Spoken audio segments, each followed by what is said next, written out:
Selamat teman-teman. Pada kesempatan ini saya akan bahas tentang peluang. Bagaimana wirausahawan menemukan atau menciptakan peluang. Seringkali kita mengira bahwa peluang itu muncul begitu saja, tiba-tiba ada ide cemerlang lalu bisnis lahir. Tapi dalam kenyataannya, proses menemukan peluang itu jauh lebih kompleks. Ada peluang muncul dari pengamatan kecil, ada dari karena tidak sengaja, dan lain sebagainya. Tapi sebelumnya, izinkan memperkenalkan nama saya adalah Christopher dari Nugraha Adi dengan NIM akhir 117.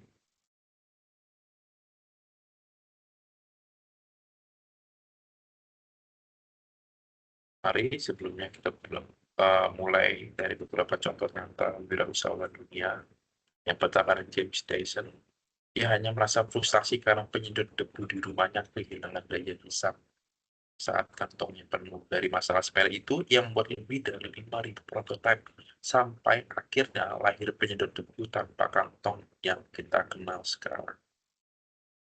Selanjutnya ada Clarence Eye yang melihat bagaimana suku Inuit membekukan ikan dalam suhu ekstrim dan ikan itu tetap segar ketika dimasak. Dari pengamatan budaya lokal, ia menciptakan industri makanan beku modern.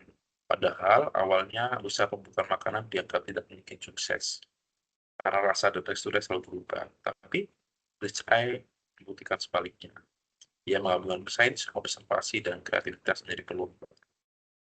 Dan yang tengah, kita sudah kenal semua tentu saja Mark Zuckerberg.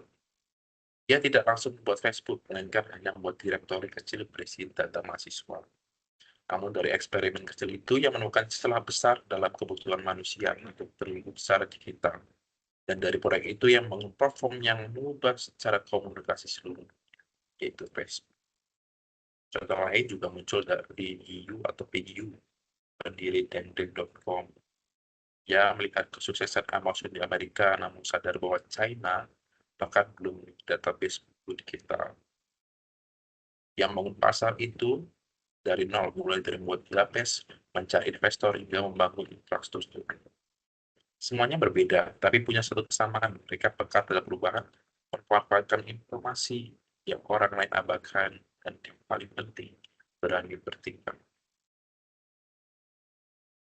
Lalu apa sih yang sebenarnya dilakukan oleh seorang entrepreneur? Dalam teori ekonomi, peran wirausahawan dipahami dengan berbagai sudut pandang. Peran lain mengatakan bahwa wirausahawan adalah orang yang berani menanggung ketidakpastian.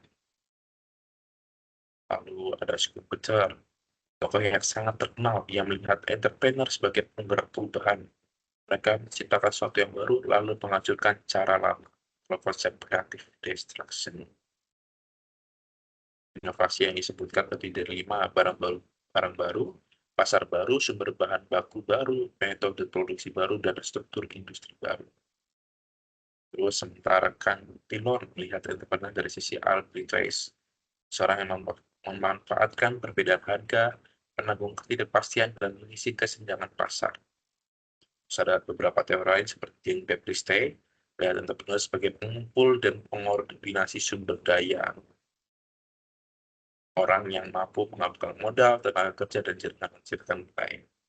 Terus juga ada misalnya landscape cycle itu menekankan pada kreativitas dan spontanitas. Wirausahawan intinya itu bukan hanya pedagang, tapi pencipta nilai yang bekerja dalam kondisi ketidakpastian. Oke, kita masuk bagian ini. Peluang itu sebenarnya ditemukan atau ditimbulkan. Ini sebenarnya menjadi perdebatan besar. Ada dua teori di sini. Teori discovery mengatakan peluang itu sudah ada di luar sana. Tugas wirausahawan hanyalah melihat sesuatu yang orang lewatkan. Contohnya seperti pada Austin Breed yang melihat kebutuhan pekerja kantoran untuk pemakaian rapi tanpa harga mahal. Peluangnya sudah ada, ia hanya bertindak lebih cepat dari orang lain. Terus sebaliknya ada teori Hession yang mengatakan bahwa peluang tidak akan ada sebelum wirausahawan bertindak. Peluang adalah hasil interaksi sosial, kreativitas, dan tindakan. Contohnya Xi Shaoyang yang menciptakan pasar furnitur bergaya barat di Cina, padahal sebelumnya tidak ada. Dua-duanya sebenarnya benar, tergantung konteks dan kemampuan entrepreneur untuk membaca keadaan. Conditional causation dan effectuation atau kausalitas dan efektuasi. Secara pasti menjelaskan dua pendekatan dalam berwirausaha. Kausalitas adalah pendekatan yang terencana. Tujuan sudah jelas sejak awal, lalu entrepreneur mencari informasi, menyusun rencana analisis pasar, kemudian eksekusi. Pendekatan ini cocok di lingkungan stabil. Kejutan di sini biasanya dianggap sebagai hambatan. Terus sebaliknya, efektuasi, di mana efektuasi ada kebalikannya. Entrepreneur memulai dari apa yang mereka punya, siapa saya, apa yang saya tahu, dan jaringan siapa yang saya miliki. Tujuan baru muncul di tengah jalan, kejutan justru dianggap sebagai peluang. Pendekatan ini cocok untuk situasi yang tidak pasti. Contoh nyata dari efektuasi adalah Mary Faber di Skotlandia. Dia sengaja mencari peluang bisnis baru, memiliki banyak industri, tapi usaha berikutnya justru dia temukan secara kecelakaan. Itu efektuasi, peluang yang lahir dengan proses bukan di awal.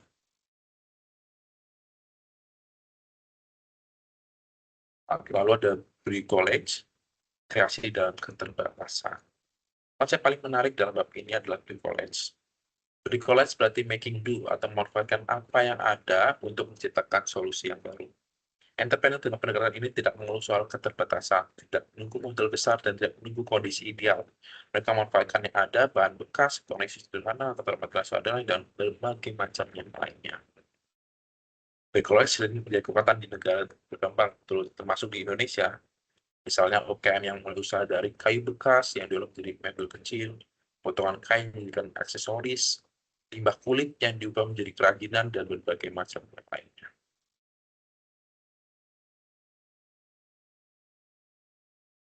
Pada akhirnya, bricolage mengajarkan bahwa keterbatasan bukan alasan untuk berhenti, justru menjadi sumber kreativitas, dan entrepreneur yang sukses sering sekali adalah mereka yang paling mahir mengolah keterbatasan menjadi peluang.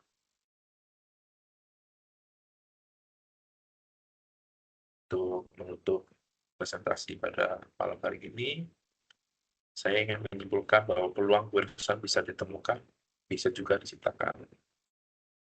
Entrepreneur bisa bekerja dengan pendekatan causation yang berencana atau efektuasi yang fleksibel.